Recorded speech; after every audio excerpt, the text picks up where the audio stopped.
Kent Smith, welcome to this series called Meet the Biz Dev Team. Thank you for making time. It's awesome to work with you. Thanks for the invitation. Looking forward to it. Cool. So getting right into it, and the goal for this is obviously for people to get to know you a little bit more than, how they might normally get to meet you if you make a phone call to them and begin a relationship or from your past experience in working in the industry. But as far as Kent Smith goes, what sets you apart as a sales recruiter, and how do you stay on top of your game? Good question. I think what sets me apart is, you're welcome. I think what makes you think. I think what sets me apart is authenticity and genuine. I get that a lot from being in the business for 17 years now, starting as a wholesale rep and then doing some origination and spending some time in other departments throughout, but really full-time focusing on recruitment, attracting, whatever you want to call it, for 7 years now. I think the biggest thing that I get from people that I speak with is genuine, authentic, candid, trustworthy. Those things are important to me, right? Because I think when you have a conversation with somebody, especially when you are just reaching out to them for the first time, you want to be genuine and authentic, and let yourself come through, because I think that's the quickest way to get to build some rapport, to earn some trust, right? To be able to connect. Yeah. You're going to attract what you put out there too, though. So those things, exactly. As much as they're probably attracting great relationships with people who are all those things back at you, right? And you can tell if they're not. Right. And I think those are important. I think that, those are the people, like you just said, the people that we want to attract to Loan Depot are authentic people that are authentic, come from a position of authenticity, genuine, candid, right? Transparent. I think those are huge values. Open-minded. Yep, exactly. Yep.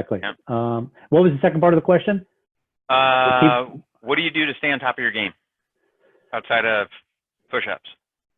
I think, which if you were to ask Elizabeth, she would tell you that's not the truth now. But anyway, I think it's staying up to date on what's going on in the industry through, signing up through for Google Alerts, right? Because you can set a company's name and then you get those things deposited in your inbox. I think it's really staying networked with other individuals at other companies, maybe not originators, but people of yours and my role at other companies, Steve, because I think that we all have valuable things to share with one another. And then you just kind of weed through and disseminate. Is that really truthful? Is it not truthful? Right? But also remaining in contact with leaders at other companies. I think that's valuable too, because you get a chance to share information. And I mean, let's face it, we're all in the mortgage business. And I think collectively as a group, we want to make sure that we're putting our best foot forward as an industry. And the only way that we can really do that is making sure that we glean from one another information, as well as I think holding others accountable to uphold a certain level of professionalism, integrity, right? Those things. For sure. Because, in the year 2020, we're only... Seems so far off, doesn't it?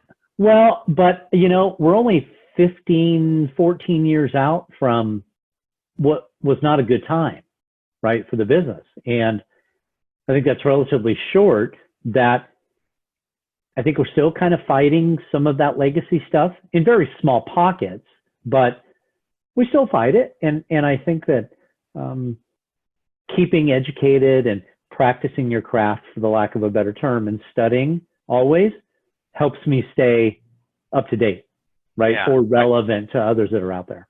Well, I think what I would emulate what you're saying, it's like we've built so many relationships over the years, and this is, I think, for your group and my group, and I know there's a lot of crossover there. It's like there's a lot of people willing to share, obviously stuff that, we can't share, talking about the business, not what we're doing in the business. Right. And we've always been kind of a support group for each other, and yes. A group of friends at different companies, all trying to help people and do it in the right way, so we have a long careers here. Yeah, I was going to ask you though, so having had different roles, I'm just curious, how does the account executive piece and experience doing that create value for people when you're talking to them? Because I've originated 2 loans in my life. It was before you had to be licensed, and I don't get into that kind of detail, and I've always really found it fascinating, and really I've wanted to, and just curious how that comes into play when you're talking to people. I think what it's done is it helps me, it helps do a couple of things, right? It helps set up day in, day out activity, right? And you and I have had a conversation with put together the milk route on Monday I'm here, Tuesday I'm here, Wednesday I'm here, Thursday I'm here, Friday I'm here, right? So you build that consistency of you would be in that office every Monday, and that broker would get to know you and the others in the office would get to know you. I think now, fast forwarding to today in my role and how I convey that today when I'm having a conversation with a loan originator, I think I'm able to have that conversation with them from the standpoint of, hey, so how do you set up, what do you do, or how do you set up your day when you're going and potentially looking for or want to reach out to new realtors? Or pre-COVID, how'd you set up your week? Are you a pop-by person? Are you not a pop-by person? Do you have your calendar blocked? Do you have time blocked?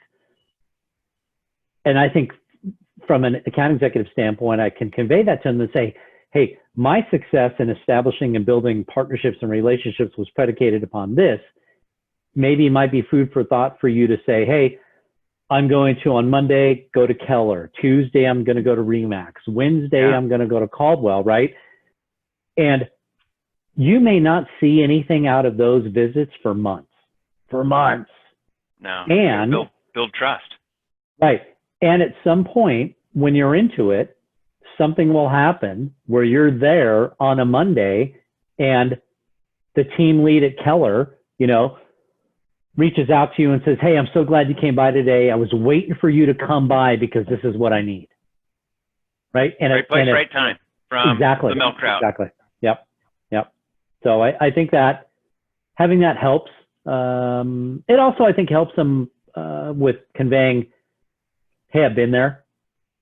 I've been there. I know what it's like to battle and have challenges and live in the world of, getting it into the machine and things are getting stuck and not moving and not getting a phone call back or whatever it is. But it helps empathize with them a little bit, I guess, Steve, right?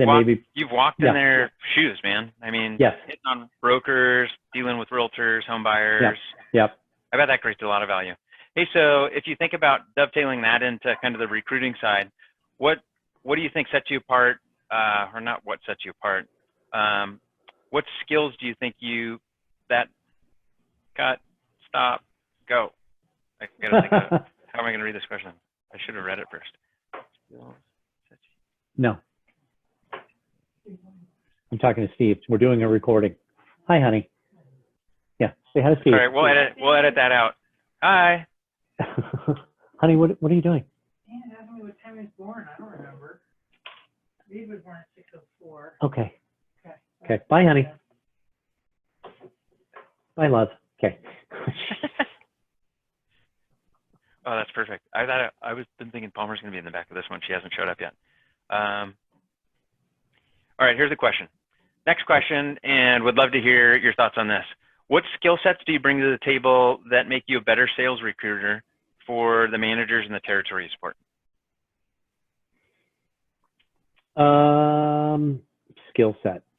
I think, again, harken back to earlier day, I think because I've walked in the shoes, where I think a lot of recruiters in this industry don't have real world experience. Fair comment. And it's not to say that can't be learned, Steve, because it can, right? You just have to be open to learn it. But the other part of it, I think, is asking really important, valuable questions to glean as much information as I can from that individual in a relatively short period of time to be able to set the leader up with, hey, this is really what makes this person tick. This is what's really important to them. Here's their pain, right? make sure that this is a focal point of the conversation if you get there, right? If you don't think the conversation's going there, don't push the agenda. Let them get comfortable and then slowly get into it. Because I think as you and I, coach, train, develop leaders out in the market, I think what we experience is so many of them want to push the agenda and get to the end result and close, basically, on the first phone call, the first coffee, the first lunch, whatever it is. And it's dating, right? You and I have had this conversation. Business dating. Yes. Let's have a coffee date. Let's make sure we like one another, first of all, right? Learn a little bit about each other. And then if you've earned, I think, the permission or the right to continue to ask, do that. But if you don't feel you have, there's nothing wrong with ending the conversation and scheduling the next one and getting to that point at that time, because we want to make sure that we're having conversations with the right people and having them reach the decision themselves that this is where they want to be, right? We don't want to have to convince them to be here. We want to provide them with information and counsel for them to reach that conclusion on their own. Oh, really, absolutely. for them, right? For them to raise their hand and say, hey, I want to be a part of the family. What do I need to do to get invited? Yeah, what's next steps? I totally agree with you. I mean, people have to make their own decisions to close themselves, really, and just giving them info. What's funny is that you were saying that, though, I was thinking about situations where it's the complete opposite. It's like and I know how you build relationships and what you learn about people, and it's a whole lot of detail, and I think that's extremely valuable for your managers. I found in the past, and I haven't found it here because this culture is so built on partnership and communication, and the managers here are really just strong leaders. They've been recruiting their whole career, so it's easy to add value to them with our extra bandwidth. But I've worked in environments where I could tell the entire story of somebody's life, and a manager would show up and almost start from scratch and not even had taken the time to read my write-up or what was going on in the meeting. And I was like, gosh, you really missed an opportunity to have basically a second meeting where you already knew something about like the softball stuff. Yep. You asked all the softball questions that I got info to, or the numbers that I got info on, and you missed a great opportunity to go really deep in a relationship and leverage that info and take it further. And you basically had a first meeting with someone when it was really their second or third, with the number of phone calls I've had and what I've sent them and what we've talked about. So I see, and I talk to people that you recruit, right? And you're the managers that you support. And I think the depth and, experience you bringing, helping people, like you had said, come to conclusions through knowledge. You really help people maybe create the checklist of the boxes they want to get checked off, adhere to the process, be respectful of their time, and their time frame, because it's, we want it now or tomorrow or yesterday, and they might be ready for December, planning for December, and we're like, how come you didn't start last week? So I think you bring all that. Well, thank you. And I think one of the things that I try to walk away, after I have a conversation with somebody or a couple of them or whatever, is really give them some stuff to think about. Right, Steve? I mean, things that I know that other recruiters are just not having them think about or not challenging them to think about. Really dive deep and really just think, right? Ponder, because, at the end of the day, we want them, again, to come here, but we want them to stick, right? We want them to stay here. Nobody wins if people make changes that don't work out. They burn their referral partners and clients. They, not burn them, but it's really challenging to, overcome a bad move. And then, the investment in time and energy from our end, and just a big waste of time. But I think that's also something that happens in the industry too, right? There's a lot of volume blindness and close at all cost, coming back to the process. Yeah, keeping to that process makes it a lot. It's an insurance policy for the people that are talking to us via you and the other people on the team, that we care about you. These, a change is a big deal. And if you make one without looking at things from all these angles and asking the deep questions like you do, you could make a mistake. And if you make a mistake, you're going to hurt your referral partners, your past clients, your family, and, nobody's going to win. So take the extra time, go deep. Right. No, I agree. And I think for our role, that's sometimes we battle that with the leadership, right? Especially in the current state of the market where, the prominent thought is, quote unquote, we just don't have time, right, to carve it out and to go deep. Well, it's kind of slow right now. I mean, there's not a lot of purchase or refinance activity. So, I mean, I think everybody has a lot of time, right? Right. Exactly. Yeah, exactly. So, and it just, it's good to just keep that skill set sharp, just to ask them questions and to just challenge them. Because I believe it also sets them up for conversations they're going to have. And I'm talking about candidates that we're speaking with. I think it sets also an expectation, Steve, as to, I think, what they can expect as a line of questioning moving forward, I believe, right? So you're kind of laying the groundwork as to, hey, this is kind of how we operate as a company where, we have a culture of success. We have a culture of camaraderie. We have a culture of transparency, right? But we're also going to kind of challenge it. We want you to get you to think. And it doesn't come from a standpoint of, I don't know, almost like, hey, you're not doing it right, but almost a thing of, hey, challenge yourself to do more, have more, to think differently, right? Instead of because we've done it this way, this is the way why we continue to do it this way, right? That kind of old trap that you get into. Totally with you. Yeah. So. Yeah. All right. So rounding it out and kind of bringing it back home, who is Kent Smith outside of work, all this work stuff, and what do you do with your time when you're not working? Wow. Okay.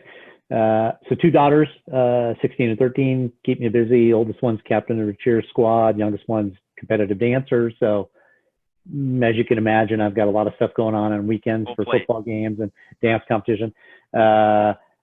Fabulous, girlfriend, Elizabeth, who, awesome. Love her to death. And she's a pretty darn good realtor, not to mention. So that is, nice. After I spent 22 years in the food and beverage industry, so anything having to do with culinary, foodie, kitchen, that I love. Cooking for me and being in the kitchen is extremely therapeutic. I think you've given me like 42 different Instapot recipes that I've not tried all of them, but they're on the list, man, and I'm going to get to them. If you ask Elizabeth, does she like being in the kitchen with me? Her answer would be adamantly no, because she's got a different nickname for me in the kitchen. But it's there. I like it, right? I like that stuff. I want to be able to travel more. That's a big goal. Love to travel, love to see new things. Big sports guy. I mean, I grew up playing sports as a kid, and where NFL season starts in a couple of days, so I'm excited about that. Although it's going to look different this year, but what doesn't? No, I know. So I think that's me in a nutshell. I mean, live up here in Northern California in Roseville, East Sacramento, close to Tahoe. That's pretty much about, I think that's me. Thank you. Well, hey, you're thank welcome. you for all you do. Thank you for your time. Super stoked to be on the same team. I've learned a lot from you as well. And now people know you a little bit better. So awesome. I'll end on that. Okay.